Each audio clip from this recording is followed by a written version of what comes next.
Domitéo.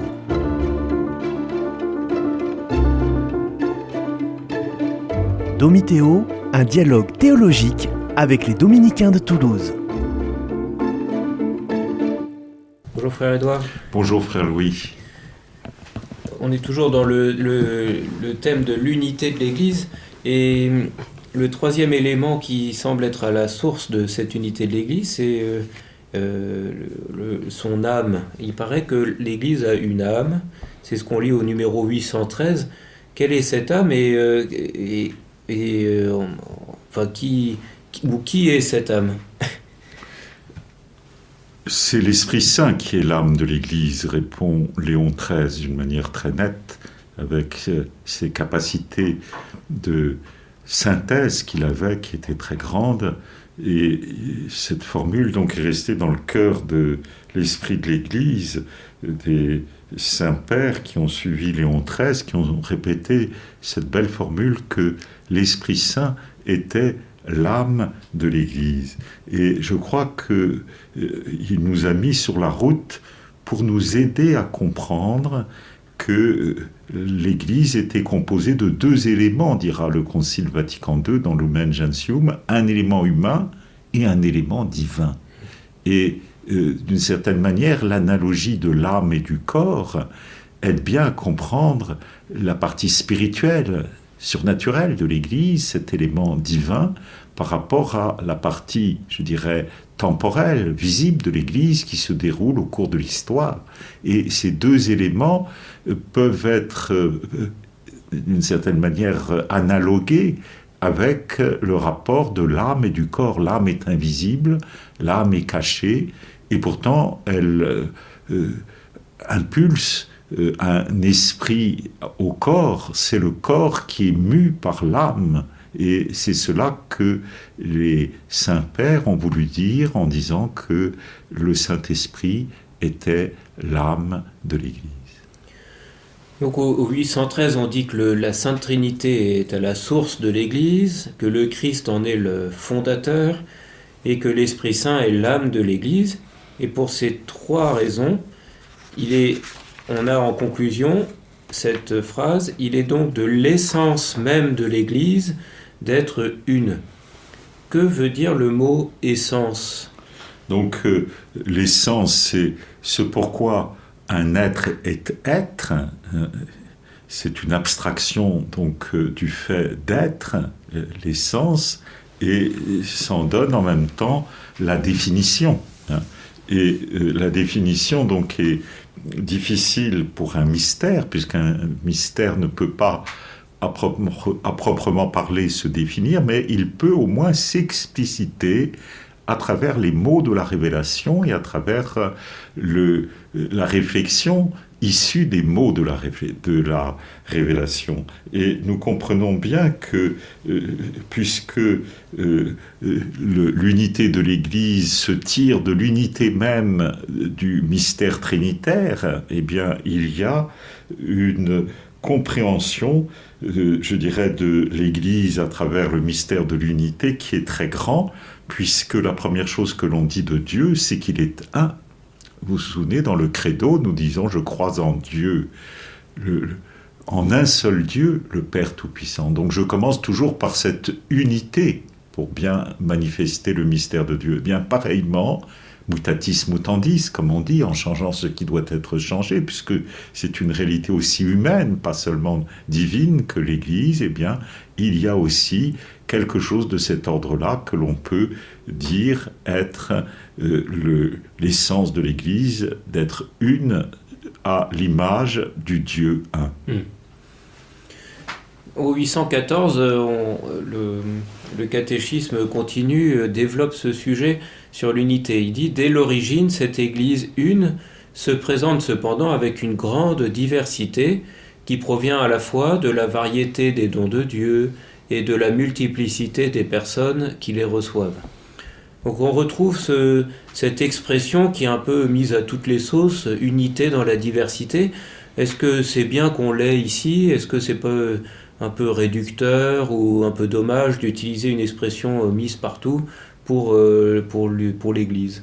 Alors, c'est vrai que c'est la devise de l'Europe, un dans la diversité, c'est cette expression qui a été utilisée, mais il est vrai qu'il s'agit par derrière d'une dévaluation des mots par rapport au latin et au grec, puisque en latin, diversus, et l'équivalent en grec, signifie une différence pour laquelle il n'y a rien de commun.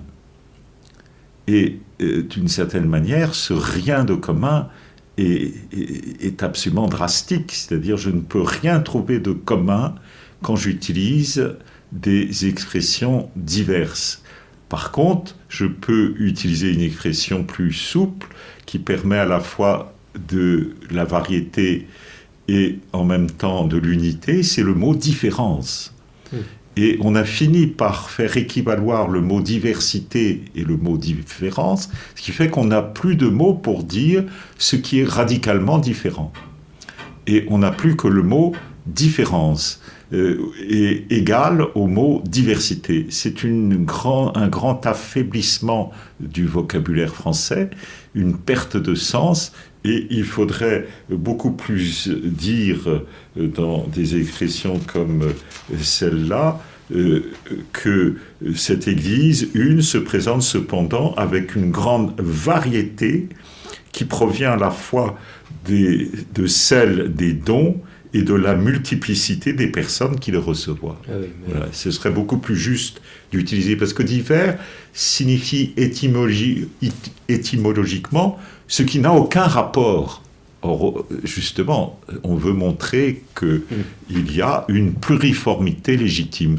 Et d'ailleurs, le synode de 1985 s'était penché 20 ans après la fin du Concile Vatican II sur ces expressions de diversité, et les pères du synode de 1985, que Jean-Paul II avait convoqué, avait noté qu'il fallait lutter contre le pluralisme diviseur, mais au contraire défendre la pluriformité légitime. Et c'est ça qui est la bonne expression. C'est le mot pluriformité légitime. Par exemple, pluriformité légitime des rites, pluriformité légitime des expressions théologiques, mais autour de la même unité, de la même vérité, de la même charité. C'est rassurant, donc ça veut dire qu'on n'a pas tous besoin de se ressembler les uns les autres, on n'a pas tous besoin d'être mis dans la même norme liturgique ou même pour pouvoir former une unité. Donc c'est là où on voit, il est question donc des dons, des cultures, des peuples, des charges, mais aussi il est question des églises particulières qui jouissent de leur tradition propre. Ça veut dire qu'il y a des églises qui ne se ressemblent pas, mais qui forment une unité dans l'église universelle catholique?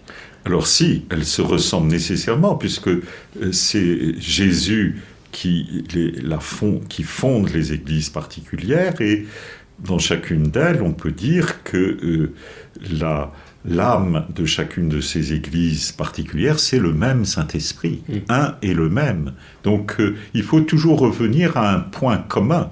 Et c'est là où le mot divers est inexact, puisqu'il signifie par lui-même une distance qui est infinie, en quelque sorte, alors que pour ce qui est des églises particulières, c'est un et le même Christ qui les fonde, c'est un et le même Christ qui nous les donne, c'est un et le même esprit qui les anime. Et donc on peut dire qu'il y a une communauté dans cette variété. Au sein de la communion de l'Église, il existe légitimement des églises particulières jouissant de leur tradition propre, d'où le mot pluriformité légitime qu'il faut souvent répéter pour qu'on comprenne que l'Église n'est pas uniformiste, elle n'est pas uniciste. Uniformiste, ça veut dire qu'il faudrait que tout le monde soit calibré pareil, fasse pareil, se comporte pareillement. Non, nous sommes dans une pluriformité légitime, mais légitimée par le Saint-Esprit, légitimée par les autorités de la Sainte Église. Qu'est-ce qu'on vise par église particulière? Ça correspond à quoi? Alors, les églises particulières donc, correspondent exactement à l'extension de l'Église à partir de Jérusalem, qui est la première Église, l'Église mère en quelque sorte, et c'est cette extension catholique de l'Église qui a parcouru le monde à travers les différentes fondations comme Antioche, comme Alexandrie, qui ont été les grandes métropoles en dehors de Jérusalem, et puis Rome, assez vite, et toutes les autres églises particulières fondées par exemple par saint Paul, quand il parle des Colossiens, des Éphésiens, des Corinthiens, des Athéniens, etc. Tout ça, ce sont des églises particulières dans lesquelles il y a l'Église, le ferment de l'Église universelle, puisqu'il y a cette unité de base dans une pluriformité légitime. Et aujourd'hui, il y a encore des églises particulières?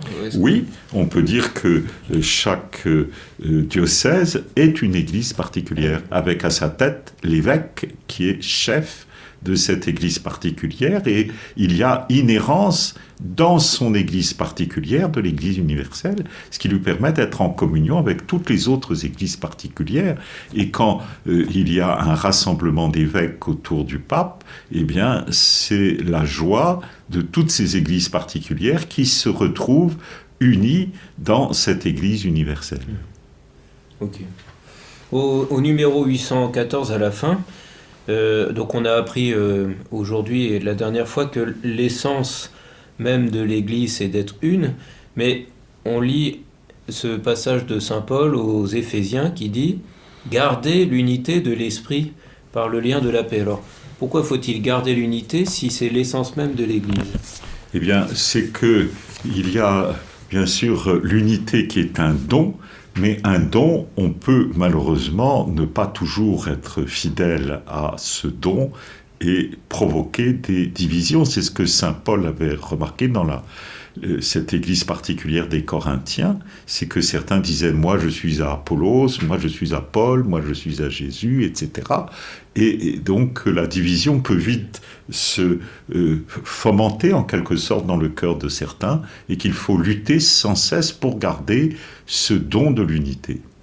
Merci. Merci. À la semaine prochaine.